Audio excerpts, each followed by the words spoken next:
تو یہ سارے بہانے ہیں جی قربانی کے. میں تو پوری کوشش کرتا ہوں کہ اس کے اوپر لوگوں کو ترغیب دلائی جائے کہ قربانی نہ مس کریں. سر یہ بہت بڑی نعمت ہے. آپ قیامت والے دن اور کچھ نہیں ہے تو حضرت ابراہیم علیہ السلام سے سفارش کے لیے عرض کر سکتے ہیں.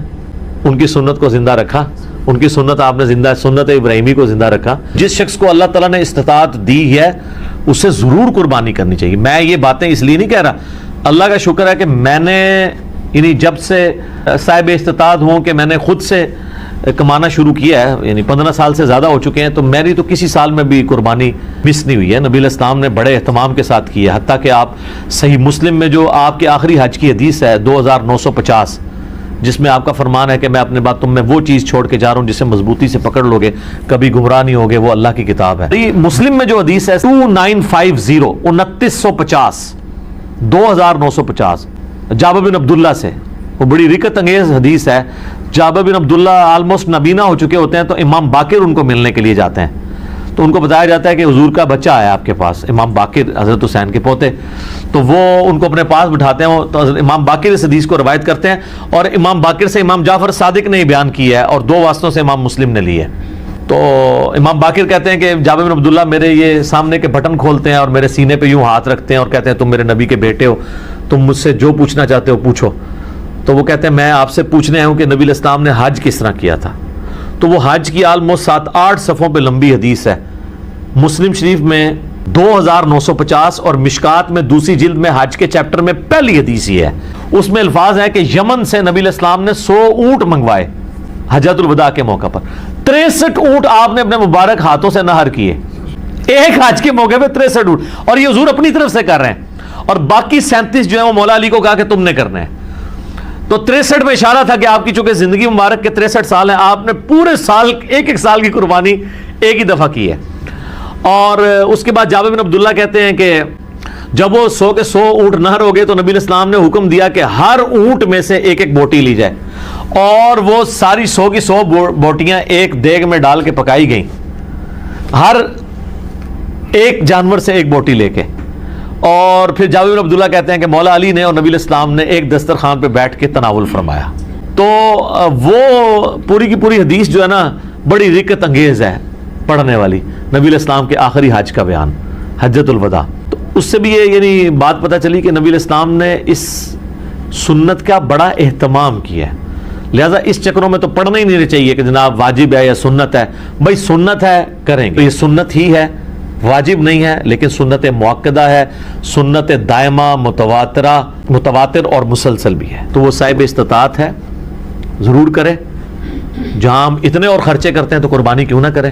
اگر کوئی شخص آلریڈی مقروض ہے تو کیا وہ قربانی دینے کے لیے قرضہ اٹھا سکتا ہے یا قربانی نہ دے؟ قربانی کیوں نہ دے جی, کروڑ پتی لوگ بھی مقروض ہیں. یہ بڑے بڑے فیکٹریوں کے مالکوں سے آپ پوچھیں, انہوں نے کروڑوں میں قرضے اٹھائے ہوئے ہیں. وہ ایکویٹی تو ان کی 40% ہے, 60% تو ڈیٹ انہوں نے بینکوں سے اٹھایا ہوا ہے. وہ تو سب سے پہلے تو ان کی قربانی ساقط ہو جائے گی. یہ قرضہ جو ہے یہ عارضی قرضہ ہے. یہ اس قرضے کو وہ قرضہ نہیں کہا جاتا کہ جس کی بنیاد پہ قرضہ یہ ہے کہ ایک بندہ قرضے کے تلے اس طرح دب گیا کہ اس کی 2 وقت کی روٹی محال ہو گئی ہے اور وہ روکی سکی کھا کے گزارا کر رہا ہے, اس کو مقروض کہا جاتا ہے. کروڑ پتی لوگوں کو مقروض نہیں کہا جاتا.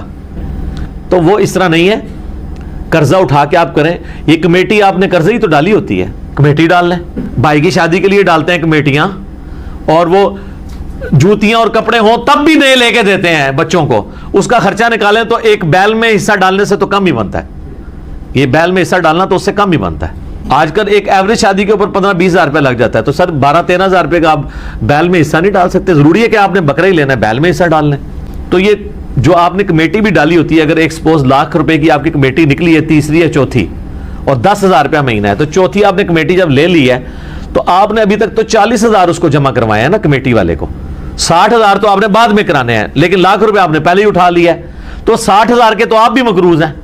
تو پھر تو دنیا میں کوئی بندہ ہی نہیں بچے گا. یہ سارے بہانے ہیں جی قربانی کے. میں تو پوری کوشش کرتا ہوں کہ اس کے اوپر لوگوں کو ترغیب دلائی جائے کہ قربانی نہ مس کریں. سر یہ بہت بڑی نعمت ہے. آپ قیامت والے دن اور کچھ نہیں ہے تو حضرت ابراہیم علیہ السلام سے سفارش کے لیے عرض کر سکتے ہیں. ان کی سنت کو زندہ رکھا, ان کی سنت آپ نے زندہ, سنت ابراہیمی کو زندہ رکھا. کوئی ایک نیکی اپنے ساتھ رکھیں اور اچھی چیز قربان کریں, ریاکاری کے لیے نہیں. جس طرح وہ یہ بھی دیکھیں آپ, یہ ٹی وی چینلز پہ شروع ہو جائے گا. وہ کراچی میں ایک بندہ ہے, وہ جناب بچپن میں ایک بیل اوپر تیسری منزل پہ چوتھی منزل پہ چڑھا لیتا ہے, پھر وہ کرین آتی ہے اس کو اتارنے کے لیے. اس طریقے سے ایک بندہ ہے وہ جناب امریکن بیل منگواتا ہے, اس میں چپیں فٹ ہوئی ہوتی ہیں. اگر یہ وہ اللہ کے لیے اچھا جانور دینا بہت اچھی بات ہے, لیکن اس کی نمائش نہیں ہونی چاہیے. ریاکاری ہوئی تو امال برباد ہونے کا خدشہ ہے. مسند احمد میں حدیث ہے, جس نے دکھلاوے کے لیے نماز پڑھی اس نے شرک کیا, حالانکہ پڑھی نماز ہے. دکھلاوے کے لیے روزہ رکھا اس نے شرک کیا, اور دکھلاوے کے لیے اللہ کی راہ میں صدقہ کیا, یہ صدقہ ہی ہے نا اللہ کی راہ میں قربانی کرنا, تو اس نے شرک کیا. یہ باتیں کرنا صرف آسان ہے, دین کے اوپر چلنا بڑا مشکل کام ہے. تو جناب قرضہ اٹھانا پڑتا ہے تو کوئی مسئلہ نہیں. قرضہ کیا, آپ کو سب مر چلیں قرضہ اٹھا, کمیٹی ڈال لیں, پلان کریں قربانی کے لیے. اگر آپ نے ہر مہینے میں بھی 1000 روپے علیحدہ کیا ہو نا, سال بعد 12,000 روپے بن جاتا ہے, آپ ایک حصہ ڈال ہی سکتے ہیں. تو اس کو جس طرح باقی خرچے رکھے ہوئے ہیں نا, بچوں کی فیس, بچوں کی فیسیں آج کل 2000 سے تو سٹارٹ ہو رہی ہے ایک عام نارمل سکول کے اندر, تو 24,000 روپے تو آپ بچوں کی فیس بھی سال کی دے رہے ہیں. تو سال میں 1000 روپے علیحدہ کر کے آپ اللہ کی راہ میں قربانی نہیں کر سکتے. کرنی چاہیے. ایون قرضہ بھی اٹھانا پڑتا ہے, ضرور اٹھائیں, کریں, کیونکہ یہ قرضہ ایسا نہیں ہے کہ جو آپ کی گردن کو دبوچ لے گا, آپ آسانی سے اتار لیں گے. 12-13,000 روپیہ کیا چیز ہے. اب اس چکر میں نہ پڑ جائے کہ میں نے جا کے 50,000 روپے دی کوئی بیتل بکری جا کے لینی ہے, تو وہ تو ظاہر ہے اتنا بڑا ہاتھ بھی نہ ڈالیں آپ. ٹھیک ہے, نارمل قربانی کر لیں. بھی اگلا سوال ہے, اگر ایک خاندان میں ایک سے زیادہ لوگ مالی طور پر استطاعت رکھتے ہوں تو سب لوگوں کو الگ الگ قربانی دینا ہوگی, یا ایک خاندان کی جانب سے ایک قربانی کر دینا ہی کافی ہے؟ بہتر ہے جی سب الگ الگ دیں. دیکھیں یہ فضیلت ہے, ہر بندے نے اپنی قبر میں جانا ہے, وہ اللہ کے حضور کیوں نہ قربانی لے کے جائے. ان صلاتی و نسکی و محیای و مماتی للہ رب العالمین. رہا شرعی مسئلہ تو یہ ہے کہ ایک خاندان کی طرف سے ایک قربانی کافی ہے.